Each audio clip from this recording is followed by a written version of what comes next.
नमस्कार, मैं भुवन चंद्र जोशी आपका होली मैन चैनल में हार्दिक स्वागत करता हूं।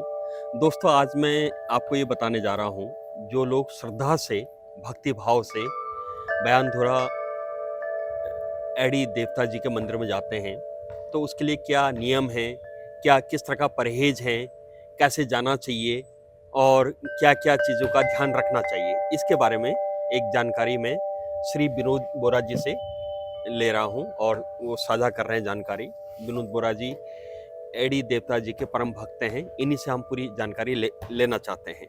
तो सर, जो लोग जाते हैं मंदिर में, किस तरह का परहेज है, क्या क्या उसके तौर तरीके हैं, कैसे जाना चाहिए, इसके बारे में अगर आप। एडी देवता एक तपस्वी राजा हैं सर, अच्छा। है ना। और ईश्वर का उन्हें वरदान हुआ कि वो इतने न्यायकारी थे, ऐसा सुनते हैं कि ईश्वर का उन्हें ऐसा वरदान हुआ कि आप जीते जी भगवान का रूप हैं। अगर आप जिस दिन इस दुनिया में नहीं रहेंगे तो उसके बाद आपको भगवान का दर्जा प्राप्त होगा। तो न्याय, वो एक न्यायकारी राजा है सर, वो दाता है। तो जब अगर आप किसी के पास न्याय मांगने जा रहे हैं या किसी के पास कुछ मांगने जा रहे हैं सर, आपको दंडवत होना ही पड़ेगा ना। तो आप ऐसा नहीं कह सकते कि जब तू मेरा भला करेगा मैं तब तेरे यहाँ आऊँगा, नहीं। आपको ये कहना पड़ेगा कि जब तक मेरा ठीक नहीं होगा मैं तब तक तेरे दर्शन करूँगा। अब प्रश्न इस बात का है कि दर्शन करने के तौर तरीके क्या हैं। नंबर एक ये है कि आपने मन बनाया, आप 5-7 दिन 6 दिन की एक तपस्या चाहते हैं, तो आप लहसुन, प्याज, मीट, मुर्गा और जो वाइन है ये नहीं लेनी है आपको। अच्छा। ठीक। तो एक सात्विक जीवन आपने जीना है। 1 हफ्ता कम से कम। 1 हफ्ता सर, 1 हफ्ता। तो आप अगर इस मनोभाव के साथ जाते हैं तो मैं ये दावे के साथ कह सकता हूँ कि आपकी जो भी मनोकामना होगी ना, वो 110% पूरी होगी। माघ के महीने में, माघ पूर्णमासी को या कार्तिक पूर्णमासी को मैंने खुद देखा है सर। हमारे पास ऐसे ऐसे केस हैं, 14 साल से बच्चे नहीं थे, 12 साल से बच्चे नहीं थे, डॉक्टर्स को दिखा दिखा के परेशान हुए।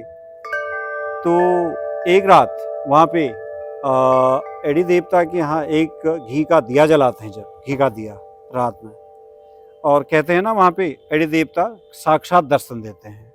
और मैंने 14 साल वालों को, 12 साल वालों को जो औलाद के लिए तरस रहे थे सर, आज उनके बच्चे ना हमारे स्कूल में ही पढ़ते हैं। अच्छा। हाँ। और जब आपका टाइम, अब जब बहुत क्राइसिस में है और बहुत दिक्कत में चल रहे हैं, वो चाहे धन से हो, मन से हो या तन से हो, तो 22 प्रकार के उनके बाण हैं सर। अच्छा। तो 22 प्रकार की शक्तियाँ हैं। आप एक बार आराधना कीजिए और उसमें एक बाण एक तरह की शक्ति, दूसरा यस, बाण दूसरी तरह की शक्ति। Yes sir. अच्छा। 22 प्रकार के बाण हैं उनके। तो लूला, लंगड़ा, है ना, बहरा, और जो भी प्रॉब्लम्स हैं, आप एक बार ना वहाँ पे प्रॉब्लम्स उस ईश्वर के दर में अगर आप कहते हैं, और मैं दावे के साथ कह सकता हूँ सर कि उसमें 100% आपको रिलैक्स मिलेगा। और बशर्ते शर्त एक है कि आपकी मनोदशा अच्छी हो। मनोदशा अच्छी हो कि इसका अर्थ ये है कि ठीक है, ईश्वर मेरा अच्छा हो लेकिन दूसरे का भी बुरा ना हो। हाँ, तो वो दाता है सर, वो शक्ति है वहाँ पे। मीन्स अगर वहाँ जाना है तो हाँ। 1 हफ्ता पहले हाँ। ये परहेज करना है, लहसुन, प्याज, मीट, ये इस तरह की चीज़ों से परहेज करना है हाँ। और उस मनोभाव के साथ जाना हाँ, है। हाँ, बिल्कुल आपकी इच्छा पूर्ण होगी सर। हाँ। Thank you so much. Thank you.